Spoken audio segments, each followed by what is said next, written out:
So briefly, before we start, I always like to talk about the pathophysiology. I think it's very important.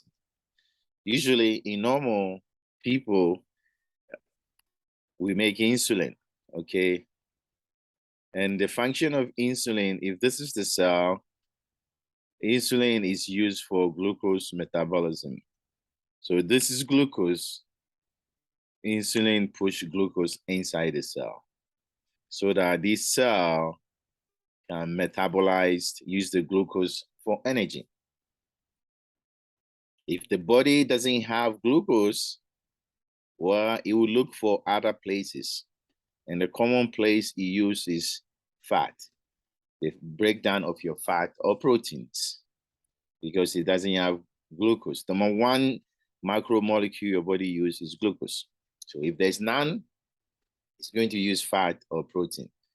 It cannot use glucose if there's no insulin, because insulin is what used to push glucose inside the cell. Unfortunately, when you break down fat, you make ketones. And so when you break fat, you make ketones and you develop acidosis, ketoacidosis, which your body doesn't like it until you start getting insulin, and then you start begin using glucose. So for patients who are diabetic, okay, especially type 1 diabetes patient, they don't have insulin on their own. So the pancreas cannot secrete insulin. So they use insulin injection, okay, injection of insulin. So as a medication to be able to do their normal functioning. And the problem is if they get sick, so sick day, if they have sickness, viral infection, anything like that, they don't want to eat. So no eating. They start to vomit, so they don't want to take anything. Since they think they are not eating well, they decrease their insulin usage, so they don't give themselves insulin. And what happened? Well, that is bad. The body basically cannot use glucose anymore. So glucose build up, and when glucose build up, it becomes a problem. So in order to prevent complication that will happen when they're sick, because they're not eating and they're not taking their medication, they cannot metabolize glucose anymore. You have to teach them. So education. I want to put this in education for diabetic patient during sick day. Okay, you tell them, one, continue to take your insulin, even though you're not eating. You can go up on it or decrease it based on your finger stick. So these are things you tell them. Continue to take your insulin, but you go up or lower the dose based on your finger stick. And then check the finger stick more often. Because they don't want to eat food, tell them to drink. Still drink and hydrate yourself. Hydration. Okay. You can also tell them to test their urine or check their urine for ketone. Another way they can ask you questions about education during sick day. Take your insulin, check your finger stick more often, titrate your insulin by going up and down depending on the finger stick. Drink even if you don't want to eat, and check your urine for ketones. These are education things you can tell the patient to do. Once again, type 1, they cannot make insulin, so they depend on insulin. If they're not eating, well, then they'll stop taking their insulin, or when they get sick and your body cannot use glucose anymore. Glucose build up, and what happened? If the glucose build up, they go into osmotic diuresis, basically such that they start voiding. So urine output goes up. So they keep on voiding. When you lose a lot of fluid, it's like diabetes insipidus. they become dehydrated. So dehydration. Because the body now all it can do is use fat to as an energy, you make ketones and you develop ketoacidosis. So that's what the process why type 1 diabetes, they develop this problem. They don't make any insulin anymore. The glucose now cannot be metabolized. You start using fat, it become ketones, and then you form ketoacidosis. The other thing I want you to know is function of insulin again. Insulin push glucose inside the cell. It push potassium inside the cell. So insulin will cause hypoglycemia. It also causes hypokalemia. So that's the function of insulin. And so type 1 diabetes, when they lack insulin and they get sick, they don't take their insulin, their glucose go up, they go into this process. And that is what we call diabetic ketoacidosis. Diabetes means this glucose is very high. That's what it means. Glucose is very high. And now I'm using what? Ketones. So the name, you can know the name based on what it's describing. Glucose is high, so I have diabetic ketone. I'm making ketone acidosis, which is a big problem. So what happened? How did they present? Your body want to compensate for the acidosis. So they have metabolic acidosis. In order to compensate, when there's a metabolic problem, you compensate with the respiratory problem. And when you have acidosis, you compensate with the opposite, acidosis. So a patient who has DKA who has metabolic acidosis should have respiratory acidosis as a compensation. And how did they do that? Well, they do this, what we call, I know you've heard it before, Kushma breathing. They're taking slow, deep. So if this is the chart in terms of respiration, you took the spirometer and you do it, they go into like that, long, deep respiration, back and forth, really deep, all the way longer than normal. So that's Cushman breathing. Basically, they're trying to decrease their CO2, and that will lead to respiratory alkalosis. They also smell. They have fruity acetone smell from the ketoacidosis. And you smell it because when they breathe, is the CO2 coming out. As they breathe, the CO2 out. They have the fruity acetone smell. These two are the compensation for the diabetic ketoacidosis. So I tried to explain it so you can understand the pathophysiology of what is going on right there. So let's go back again to the insulin. Let me go back. So now I told you, put insulin usually put potassium in the cell. Okay, this is K. Initially, when a DKA patient come in, they have acidosis. So they have acidosis. Your body want to control the acidosis. So usually when you're trying to control acidosis, you push the acid inside the cell. But guess what? You got to replace it with something, and that is potassium. So your cells push potassium outside. So when a diabetic, type 1 diabetes patient coming with DKA, their potassium is initially very high. Pay attention. This is a testable question. You have to know. So initially, before you start treating them, they have hyperkalemia. So this is very basics that you have to know. They have hyperkalemia. Their glucose is high, so they have high glucose. What do you think? So these are lab work. Because they have acidosis, they have bicarb is low.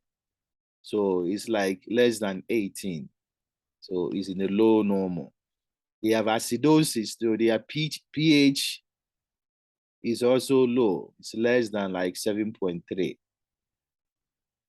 So this is what you have with a DKA. So how do you fix this dangerous problem? It's a dangerous problem. It's an emergency. So you got to take care of it. And so what they like to ask you in your test is DKA patient coming. Treatment, priority treatment. Remember, I told you they have osmotic diuresis. So they lose a lot of fluid. And so they become dehydrated. So what do you see in dehydration? This is another way they can ask you. So your test, they can branch it. So what is dehydration? Volume down, they have fluid down. What do you think they will have? Well, they will have poor skin. What do you think the mucous membrane will look like? Well, it's going to dry mucous membrane. I expect their hematocrit to go up or RBC to go up. I expect them to be very weak. They dehydrated. And if you dehydrated, when you get up, all of a sudden, what would you do? You can fall. They become orthostatic hypotension. And when all this thing is happening, you pour dry mucous membrane orthostatic hypotension, where they can be lethargic because they dry. And this is B sharp.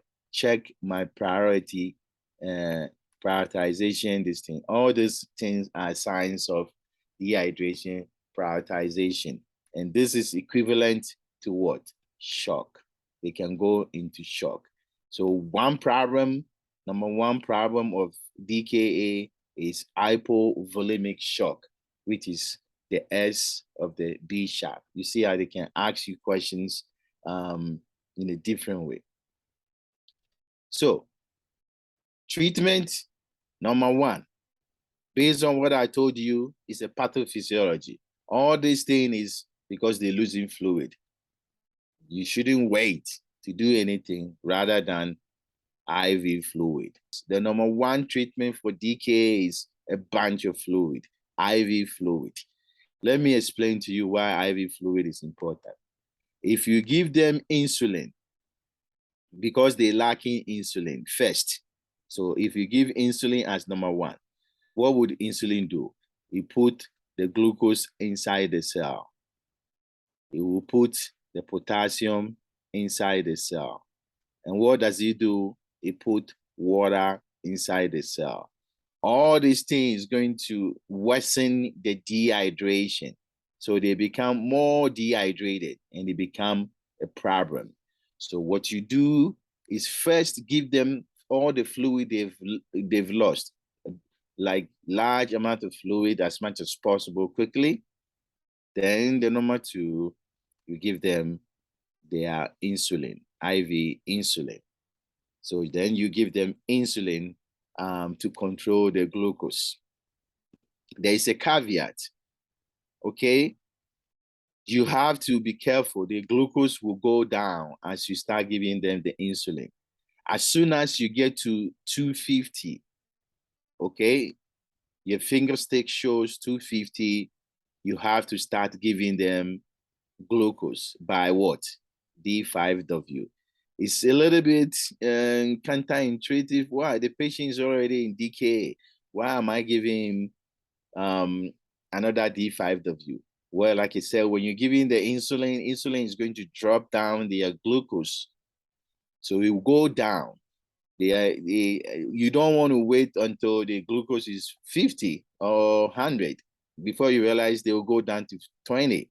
So you got to be slow. When you see that the glucose is now almost close to 250 or less than 250, start giving them glucose, but you still giving them insulin. And then that will make them not to be hypoglycemia. When you put them in hypoglycemia state, you putting them in B sharp, my prioritization. That's a priority. You don't want that. So when your glucose is 250, you need to start giving them D5W as glucose. So this is the treatment. And then the one thing students get confused about is this. Listen carefully. I told you about the insulin pushing potassium inside the cell. Initially, your body is trying to put the acid inside the cell, and then it's pushing the potassium outside the cell. So the potassium is high initially. When you start giving them glucose, this is what happens. The insulin, this is insulin. The insulin pushes potassium inside the cell. So they will become now hypokalemia. If you don't control it, you know, in B sharp is one of the electrolytes. B sharp, check my prioritization, this thing. E is electrolyte. We have potassium, magnesium, calcium, and sodium, whether they are high or low. Hypokalemia will lead to cardiac arrhythmia. So this is number 2 problem of DKA.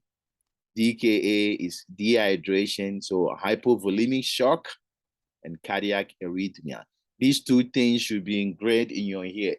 Every time they give you a DKA question, look for dehydration or cardiac arrhythmia, which is the B sharp. Dehydration, shock, and then cardiac arrhythmia. So you want to start giving them potassium. I know. You say, why am I giving them potassium? Maybe if their potassium is 3.5 to 5, even if it's normal, you still replace their potassium, because in a SATA question, their potassium need to be replaced. Choose it.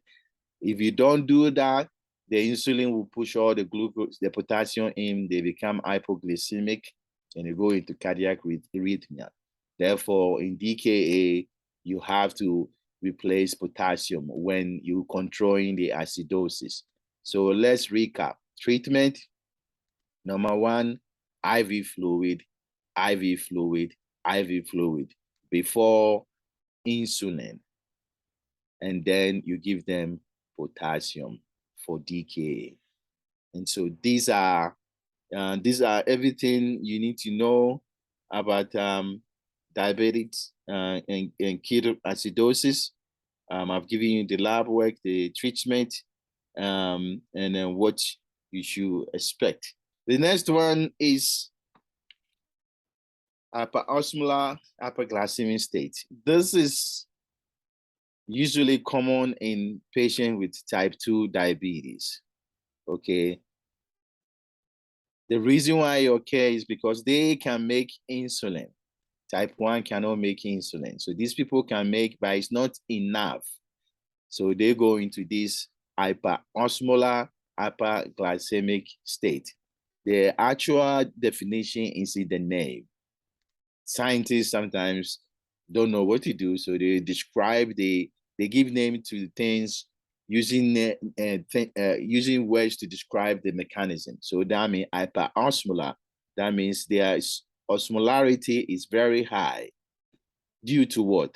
Glucose. You see, what I'm doing, and they are in the state of high glucose, which is not good. High osmolarity and high glucose state. They can, the process is gradual. That's why they don't put because they have insulin, they don't have acute state. So it's a gradual process. So it takes a long time for people to know that they're sick. Because of that, their glucose, okay, can go above 600. Unlike DKA, it can go about 250, and then they start getting sick. These people, they're making insulin, so the glucose can keep on going up to 600, but they can't push all of them into the cell until it gets so high, then they become sick. Okay, they are not acidotic. They cannot, because they make enough insulin, they don't make ketones because they can utilize a little bit of glucose. So they are not acidotic. Therefore, you expect their bicarb to be greater than 18. Their pH, if it's greater, is not acid, then it should be greater than 7.3 at least. Okay. They don't have ketones, so they don't have fruity acetone smell, so no acetone smell. What else? They don't have Cushman breathing, right? And so that is how they present. But the problem, bigger problem with these people is their glucose is 600. This is it's greater than 600. This is not good. This can put them in a lot of osmotic diuresis. They are dehydrated. And because the glucose is so high, they usually have neurological problem compared to DKA. The DKA people don't have enough time to get to that high glucose. So these high glucose will put them in a neurological problem. And what does that mean? They become lethargic. They become obtunded, and they can go into coma. And so these people, they are mostly neurological problem compared to a DKA. DKA usually will have abdominal pain. I forget to mention that, but these people, they don't have abdominal pain. So they have neurological problem. It's a slow process. They have lethargy, obtunded, they can get into coma. And it's because of the high glucose, and they can make some insulin, and therefore it take a while to start getting sick. And so what do? They have high glucose, they dehydrated too. So IV fluid, then insulin.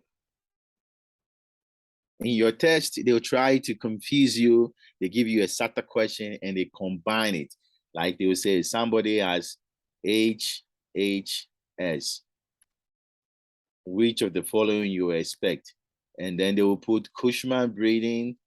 They will put abdominal pain. They will put pH of less than 7.3. They will put glucose of 600. They will put neurological symptoms.